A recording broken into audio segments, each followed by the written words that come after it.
Kol machloket shehi l'shem shemayim, every dispute, every disagreement that is for the sake of heaven, sofa litkayem, its end is to endure.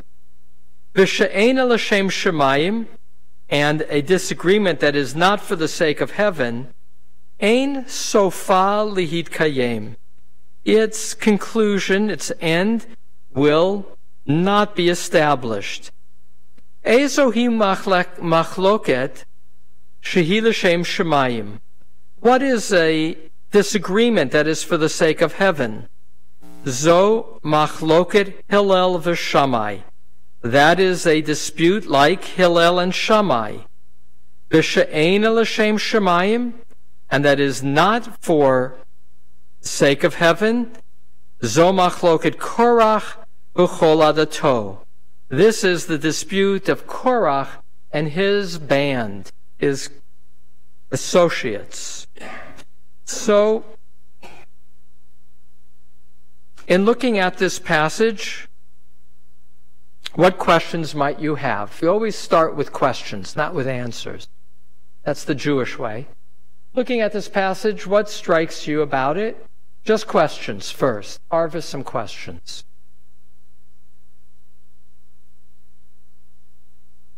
Neil? So, one question. What was wrong with Korach that he becomes, in this case, our Torah reading this morning, the antithesis, the opposite of Hillel and Shammai? In what sense is Korach an illegitimate dispute? More questions. Sarah? What does it mean, Sarah asks, l'shem shemayim, that it be done for heaven's sake? What's the definition of that being the goal? Jody?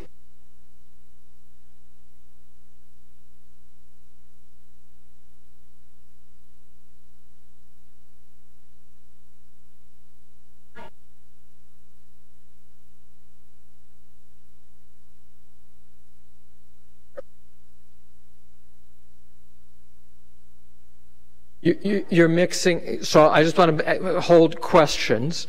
So to clarify, what I hear you asking, Jody, is what is the definition of a controversy? What is a machloket? How would you define the word controversy? Is that right? Because so to add clarification, Jody says, because when we think of a machloket, a disagreement, we think of kind of open-ended tensions. What is, in this case, being referred to? How do you define machloket? Okay, those are three good questions. What is wrong with Korach's dispute? What does it mean to do something for the sake of heaven? What does it mean by controversy? What is a legitimate dispute? Any other questions? All right, so that sounds good. We'll just focus on those three. So you have to kind of start with, well, we'll do them in that order.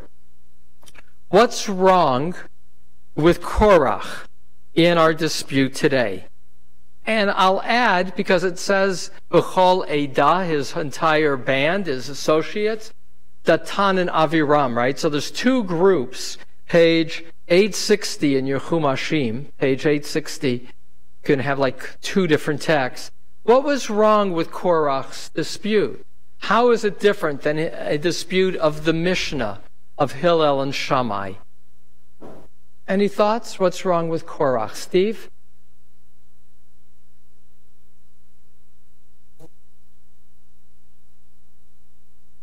So Steve says there's a distinction between a debate over principle versus a debate over ego. There's a difference between trying to persuade somebody over an idea, which is different than trying to assert you should be in charge. Power. And look at Korach. Korach says to Moses as follows. Rav Lachem, you've taken too much for yourself. Ki kol ha'edah kulam kedoshim, for this entire congregation is holy. Uvtocham Adonai, in their midst is God, the ever-present one. Umadua titnasu al kahal Adonai, why do you raise yourself above the Lord's congregation? So the challenge to Moses is about his authority, and the only idea embedded in it is no one should be in charge because we're all holy. It sounds on one hand quite democratic. No one should be held above the rest of us. You have held yourself above. Neil? Okay.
So Neil says there's a context for Korach challenging Moses, that there may be a principle.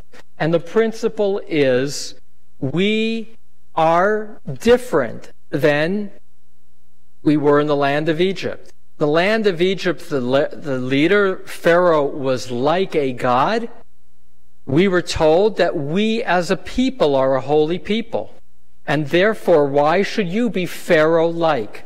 So Moses' response is, let God show who God has chosen to be in the role of leader. And we'll say more. Moses will say to Korach, you know, you do have a report. Mind you, in the introduction on page 860, they provide 4 generations of Korach, leading him back to Levi. He's of the same tribe as Moses. He's Moses' cousin. And there's a natural tension. The other 2 people, Datan and Aviram, they're given also long lineage. They're of the tribe of Reuven. Reuven is the oldest of the 12 brothers. Levi is the 3rd brother, Reuven, Shimon, Levi. So Datan and Aviram, they come from the oldest of the 12. They challenge Moses. Moses says to them, come on out, let's talk. Verse 12. And they, Datan and Aviram, say to Moses, we will not come. Page 862. It is not enough that you brought us out from a land flowing with milk and honey to have us die in the wilderness. This is the only place where Egypt is called the land of flowing with milk and honey. They've appropriated the language of the promised land for what was. They're taking language and twisting it. That you would lord it over us. And I love this next piece. If you had brought us to a land flowing with milk and honey and given us possession of fields and vineyards, should you gouge out these men's eyes? Meaning, if we talk to you, we give you a public hearing, you're going to pull the wool over our eyes. You're going to gouge out our eyes. You're going to just manipulate us. You didn't take us where you promised. Mind you, last week they were told they're not going to go into the promised land.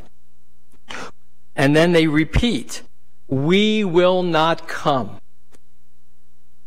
to pull this first part together, and I'm now aware of the limitation of time, the rabbis will clearly see this as an act that's a power play. And they will see it as demagoguery, both by Cora, Datan, and Aviram. They have their own desire, and they have both felt slighted, that they should be in charge. The language of word democracy, and everybody should choose, is smoke, is a way for them to hide their own desire for power. How do they do that? They first distort holiness. Holiness is not who you are. Holiness is what you aspire to be. Kedoshim tihiyu. You shall be holy. It's not a status. It's an aspiration. When you think you are, you already are not. It's like the definition of a tzaddik. If you think you're a tzaddik, you're not. If you think you're holy, you're not. If you think you're exceptional, you are not. That is an aspiration. And what does the demagogue do?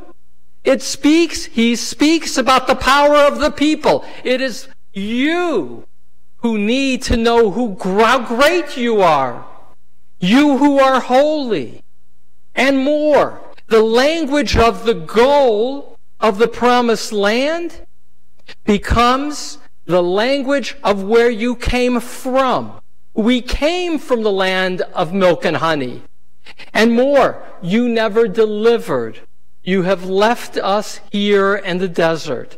And so for the rabbis, they will not have it, back to Pirkei Avot, as a dispute between Korach and Moses. It is a dispute by Korach and his band. He's not looking to exchange ideas, just like Datan and Aviram, who say twice, we won't come because to exchange ideas with you is hopeless because you're just going to trick us again. You took us out from that rich land and you tricked us. There's nothing more to say to you. In contrast, Hillel and Shammai are always representing point counterpoint. When it comes to how do you understand Torah, that's l'shem shamayim, the second question. If the goal is to understand for the sake of a higher cause, then that dispute endures. That one is good. Though there is a Musar teacher who taught that when it says it endures, it's a caution. That when you think you're doing it for God's sake, then you are uncompromising. But that's an aside. The way the rabbis understand it mainstream is that if the purpose is how to serve, then there's a place for point, counterpoint. And that's the last question. What is a controversy? What's a machloket? Lechalek means to divide. It means that you can have differences of opinion in good faith that are how you see meeting a larger goal. People can weigh priorities differently, and that leads to different conclusions. It's true for our Supreme Court, as an example. There is often a majority opinion and a minority opinion, which means that people are weighing values differently. But the understanding is they're both serving the Constitution. They're both serving the founding principles of the country. Likewise for the rabbis. They're using the Torah as the Constitution. They may differ in the interpretations, but the goal is to serve God. And so here in our Torah reading this morning, we're given an example of the manipulation of the crowd. And it's not just them. They have 250 leaders with them. There seems to again be a sense of who's in charge, the control issue. There's a context. The context is they were just told they're not going to go into the promised land. And all the more there's a sense of despair and turning on the leaders. on Moses and Aaron. Ribono Shalom, Master of the universe, in all that we dispute, may we be able to see the big picture and draw on core values. May we learn to listen as Hillel and Shammai heard each other. The rabbis say that where Hillel wins an argument, that same argument could later be decided in Shammai's favor. Elu ve'elu divrei Elohim chayim, that both this and that are the words of the living God. May we with humility debate, and yet with courage may we act. Amen.